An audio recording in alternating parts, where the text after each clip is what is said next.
There we go. Hello. Good morning. Spent the last several days out at the new place, so it's been a difficult period to get a video out. Um, I was going to do the Torah portion of aleph-beyt that talks about the one time out of the year when the Kohen Hagadol, the high priest, goes into the most set apart place to offer up incense. And also in that Torah portion is about the Azazel, the two goats, the one goat that is offered up as a sin offering, and the other goat that is released into the wilderness. And I was going to talk about our responsibility as far as being the Kohen, and our life being what we use as our ministry. But in the midst of all that, I got a message from someone who asked me about a very old lesson that I had taught called Jacob's Ladder. And I thought, well, that would be kind of a neat thing to share in a video platform. So we're going to explore Jacob's Ladder and how our relationship with our Elohim can be seen or felt or lived through this ladder. Now it's the lesson's based on Bereshit, or Genesis 28:12, that says Jacob has stopped and he's resting for the night, and he rests his head on a rock. It says, "And he dreamed, and behold, a ladder set up on the earth, and the top of it reached into heaven. And behold, the messengers of Elohim ascending and descending." So the word Malachi means messengers. Usually we see the word as angels, but messengers. The word Malachi is an idea of messages that come up or come down to us from the realm of Elohim, and the messages that go up to Elohim from us. So Jacob's Ladder, at the time that I did this, which was about 5 years ago, I was deeply involved in the study of the Hebrew letters, their meanings, and how letters, the Hebrew letters themselves, affected the very context of the Bible, the Torah in particular, how we could find deeper meaning in the Torah. So we're going to ascend, we're going to go up the Jacob's Ladder based on the aleph-beyt, and we're going to start at the farthest point, which is the last letter, which is called the Tav, and work our way towards the closest point of contact with Elohim, which is called the Aleph, the first letter. So we begin at the Tav. The Tav, the furthest point from the Aleph. Now, Aleph is a representation of Yahuwah Elohim. So the Tav, the furthest point from the Aleph, this is the point of feeling forsaken. It is a state of spiritual poverty, and it's in this state of spiritual poverty that we recognize our need for Elohim, and we cry out to him. So what comes down from us is the Aleph. Elohim hears us and comes to us in our mourning. He comforts us. We're reminded that because of the love of Yahusha at the Tav, Tav is also a letter that represents the vehicle of sacrifice, the restoration of a covenant. Because of the love of Yahusha at the Tav, we're spared, never to be forsaken by Yahuwah, who is our Elohim. to those who cry out to Yahuwah in the name of Yahusha. And this allows us to go up the rung to the letter Shin, where we begin to recognize the difference between our point of view and Elohim's point of view as per his instruction. And when we do this, we're met by the bait that descends, and we begin to prepare our house for the Spirit of Yahuwah to dwell within us. And then as we go up the rung some more, we come to the Resh. We recognize that Elohim must be the authority in our life. And by proxy, we're met by the Gimel coming down. We're led by the Ruach of Yahuwah Elohim, and we are supported by his truth. And as we continue to climb up the ladder, we come to Kof, where we strive to be in the image and likeness of Elohim through Yahusha's example. And what comes to us from the realm of Elohim is the Dalet, that we recognize that we are in a state of spiritual poverty. We see clearly the door of Elohim, who is Yahusha. Then we go up and we come to Zadi, and we begin to seek the righteousness of Elohim, and we seek to be a mirror of that righteousness. And we're met in the descending order by the Hay. We begin to feel the grace, the favor of Elohim, lifting our spirit with every breath of his word. And we continue on our way up. We reach the level of Pei. We begin to pray. We seek the face of Elohim in his word. We long to be in his presence, and we recognize that we are indeed in his presence. And we are met immediately by the Vav. We rely more on Elohim attaching ourselves to him by and through his word. And then we continue our climb up the ladder. We come to Ayin.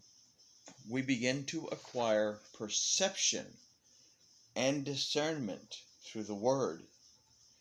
And what comes down is that the word of Elohim begins or becomes our protection and our nourishment. And as we move upward, continue upward, we come to Samek. We yield ourselves entirely to our Elohim, and we recognize that Elohim surrounds us. And what comes down to us is the Het. Elohim sees us. Elohim sees us. We're no longer hidden in our desire to chatat, to stray. And we move upwards to the letter Nun. We realize our new life in our Elohim, and we become aware of that reward. And by proxy, the Tet comes down to us. We no longer crawl on our bellies like the serpent, but we bow before Yahuwah by and through his word. And we move upwards to the Mem. We reach a point of transition, a new birth in Elohim by and through Yahusha. And what comes down to us is the Yod. We seek to verify things in truth. We seek the truth of Elohim. We seek Elohim's truth in all things. And we begin to trust in the power and the ability of Yahuwah Elohim to bring the right manifestation into our lives. And thus we move upwards towards the Lamed. We learn from Elohim by his word, but also because we are in a connected state of being and we are able to listen to his spirit. Which brings us to Kaf, where we receive Elohim's blessings and abundance. And as we move upwards, we come to Kaf. With Elohim's blessings in our lives, we begin to bless others, which leads us back over to the Lamed descending to us. That Elohim, through his word, shows us more of himself, drawing us closer to him as we learn from his instruction how we must live out the lives that have been entrusted to us. Remember, they're not our lives. This life that we have has been entrusted to us to do something with it, positive.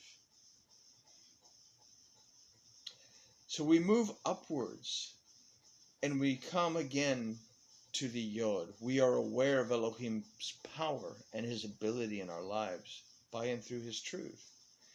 And we are met coming down with the Mem, that Elohim continues to guide us in our transition through his word. And as we move upwards, we come to Tet, that we no longer submit to the flesh. We seek righteousness, the righteousness of Elohim. And by proxy, the Nun comes down to us, and we continue in the blessing of Elohim in our life. Our spirit begins to flourish. Our soul begins to record the right things. And we move upwards and we find the Het. And we find that we are yoked to Elohim by and through his word, who is Yahusha. We are embraced by Elohim's love as the summit comes down to us. We're embraced by Elohim's love, and we share that love with others, which moves us upwards to, again, the Zion. We live by the word of Elohim, being protected and nourished by it. And the result is that the ayin again comes down to us. Our eyes open more and more to the word and to the light.